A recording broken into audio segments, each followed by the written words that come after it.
నమస్కారం అండి. నేను డాక్టర్ ప్రదీప్ ఓజ్జా, భాస్కర హాస్పిటల్ షాపూర్, గండిమైసంలో చేస్తున్నాను. ఈరోజు మనం ఒక దీర్ఘకాలిక కీళ్ళవాతం గురించి తెలుసుకుందాం. అంటే మామూలుగా కీళ్ళవాతం, ఒళ్ళు నొప్పులు, జాయింట్ పెయిన్స్ అని చెప్పి చాలామంది ఈ మధ్య పెరిగిపోవడం అనేది జరిగింది. కానీ ఈ కీళ్ళవాతం ఏదైతే ఉందో ఇది దీర్ఘకాలికంగా ఉంటుంది. అంటే లైఫ్ లాంగ్ ఉంటుంది మనం టాబ్లెట్లు వాడకపోతే. అంటే మనం రోజు చేసుకోవాల్సిన పనులు చేసుకోలేకపోవడం, లేదా మన క్వాలిటీ ఆఫ్ లైఫ్ అంటే అన్నది చాలా దెబ్బతింటుందనమాట ఈ కీళ్ళవాతం వల్ల. దాన్నే మనం రెమటాయిడ్ ఆర్థరైటిస్ అంటామండి. ఈ రెమటాయిడ్ ఆర్థరైటిస్ అన్నది మనకి ఎందువల్ల వస్తుంది అంటే మన బాడీలో ఉండే వ్యాధి నిరోధక శక్తి ఏదైతే ఉంటుందో అది ఏం చేస్తుందంటే మన బాడీలో ఉండే మంచి కణాలు అంటే బాడీలో ఉండే ఒక రోగ నిరోధక శక్తి ఏదైతే ఉంటుందో ఆ రోగ నిరోధక శక్తి మీద అటాక్ చేసి ఈ ఈ ప్రాబ్లం అనేది వస్తుంది. సో ఈ ప్రాబ్లం అనేది మనకి లైఫ్ లాంగ్ ఉంటుంది కాబట్టి ట్యాబ్లెట్స్తో ఆ మంచి కణాల మీద అటాక్ చేయకుండా రోగ నిరోధక శక్తిని మనం తగ్గించుకోవడానికి ట్రీట్మెంట్ అనేది ఇవ్వాల్సి ఉంటుందన్నమాట. ఇది ఎక్కువగా ఆడవాళ్ళలో మెయిన్గా 30 నుంచి 50 సంవత్సరాలు దాటిన ఆడవాళ్ళలో ఎక్కువగా వస్తుంది. ఇంకా నెక్స్ట్ ఏంటంటే ముసలి వాళ్ళు అంటే aged people more than 50 years age ఉన్న వాళ్ళు ఎక్కువగా వస్తుందన్నమాట.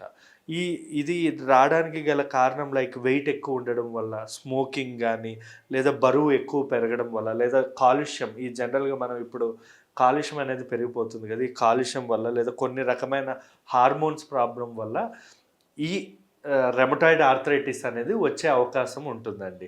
ఇంకా ఈ రెమటాయిడ్ ఆర్థరైటిస్లో ఎటువంటి లక్షణాలు ఉంటాయి అన్నది మనం తెలుసుకోవాలి. మెయిన్గా ఈ రెమటాయిడ్ ఆర్థరైటిస్లో ఫస్ట్ మనకి నొప్పులు అన్నవి చేతులు, పాదాలు, యాంకిల్స్ అంటాం కదా, యాంకిల్స్కి వీటికి చిన్న బోన్స్కి ఫస్ట్ స్టార్ట్ అవుతుంది. అంటే వేళ్ళ నొప్పులు కానీ ఇలాగా.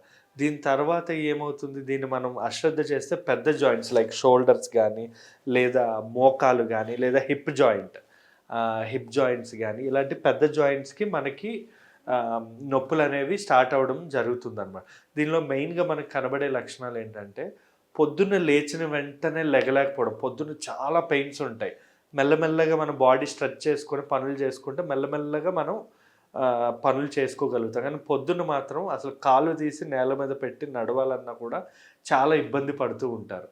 ఇంకా మనం ఇంకా కనబడే లక్షణాలు ఏంటి అంటే ఐస్ అనేవి బాగా డ్రై అవ్వడం అనేది మనకి తెలుస్తూ ఉంటుంది. ఎప్పుడు కూడా బాడీ అంతా వీక్ అనిపించడం, జ్వరం వచ్చినట్టు అనిపించడం, లేదా కొన్ని సందర్భాల్లో ఏంటంటే ఛాతీలో నొప్పిలాగా అనిపించడం, తలనొప్పి, బరువు తగ్గడం, రక్తహీనత, ఎనీమియా ప్రాబ్లం రావడం, ఇలాంటివన్నీ కూడా మనకి లక్షణాలు కనబడుతూ ఉంటాయండి. ఇవి కొంతమందిలో మనం ఇది సకాలంలో మన ట్రీట్మెంట్ ఇవ్వకపోతే ఖచ్చితంగా బోన్సే కాదు, ఈ కీళ్ళవాతం అంటే ఈ రెమటాయిడ్ ఆర్థరైటిస్ ఏదైతే ఉందో స్కిన్ ర్యాషెస్ కానీ, స్కిన్ ప్రాబ్లమ్స్ కానీ, లేదా హార్ట్ ఇన్వాల్వ్మెంట్ అంటే గుండె మీద కూడా పడే అవకాశం ఉంటుంది, ఊపిరితిత్తుల మీద పడే అవకాశం ఉంటుంది, ఈవెన్ కిడ్నీస్ మీద, కంటి చూపు కూడా మనకి ప్రాబ్లం అయ్యే అవకాశం ఉంటుంది.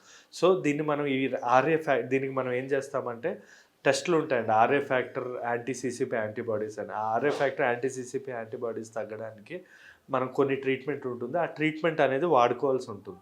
ట్రీట్మెంట్ మెయిన్గా అంటే కొన్నిసార్లు ఒక వారం పాటు స్టెరాయిడ్స్ ఇవ్వచ్చు, పెయిన్ కిల్లర్స్ ఇవ్వచ్చు, లేదా కాల్షియం, హెచ్సిక్యూఎస్ అని చెప్పి, టోఫిక్టినిబ్, అలా కొన్ని ట్యాబ్లెట్స్ ఉంటాయి. అవి డాక్టర్ గారు ఆ ఆర్ఏ ఫ్యాక్టర్ బట్టి వాళ్ళు ఇస్తూ ఉంటారనమాట. దీనికి ప్రివెన్షన్ మెయిన్గా ఇది మనం ఎలా ప్రివెంట్ చేయొచ్చు అంటే బాగా మంచిగా రెస్ట్ తీసుకోవడం వల్ల పెయిన్స్ తగ్గే అవకాశం ఉంటుంది. స్ట్రెస్ తగ్గించుకోవాలి. ఈ స్మోకింగ్, డ్రింకింగ్ వల్ల ఇంకా ఎక్కువ పెయిన్స్ అయ్యే అవకాశం ఉంటుంది.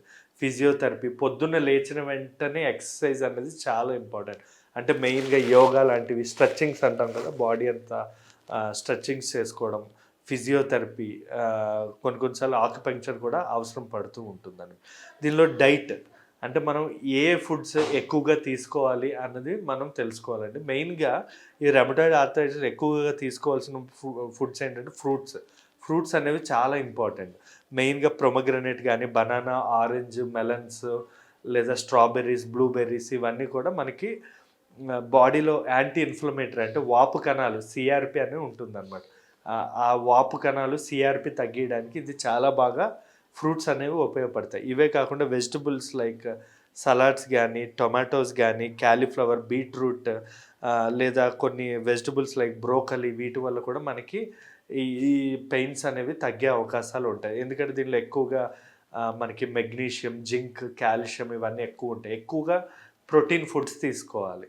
And at the same time fish ఉంటుంది కదా, ఫిష్ కూడా దీనిలో ఒమేగా 3 ఫ్యాటీ యాసిడ్స్ ఉంటాయి. దీనివల్ల కూడా మనకి ఈ బోన్స్ తొందరగా అరగకుండా లేదా యాంటీ ఇన్ఫ్లమేటరీ యాక్షన్ అనేది ఉంటుంది. ఇంకా చెప్పాలంటే పొద్దున్న లేచిన వెంటనే జింజర్ టీ కానీ, లెమన్ టీ కానీ, గ్రీన్ టీ, సెసమన్ సీడ్ ఇవి కూడా యాంటీ ఇన్ఫ్లమేటరీ. ఇవి తీసుకోవడం వల్ల మనకు బాడీ అనేది రిలాక్స్ అయ్యే అవకాశం ఉంటుంది. దీనిలో మనం ఏవేవి అవాయిడ్ చేయాలంటే మీకు ఆల్రెడీ చెప్పాను కదా, స్మోకింగ్, డ్రింకింగ్ కంప్లీట్ అవాయిడ్ చేస్తే మంచిది. ఇంకా చెప్పాలంటే గ్లూటెన్ ఫ్రీ డైట్ తీసుకోవాలి, అంటే పిండి వంటకాలు తీసుకోవద్దు. ఇంకా చెప్పాలంటే sugars, sweets, chocolates, ice creams అలాంటివి తగ్గించుకోవాలి. ఫ్రై ఐటమ్స్ తగ్గించాలి. ఇంకా డైరీ ప్రోడక్ట్స్ కూడా, పాల ప్రోడక్ట్స్ కూడా తగ్గించుకుంటే మంచిదండి. ఈ కీళ్ళవాతం అనేది కంట్రోల్లో ఉంటుంది. Thank you.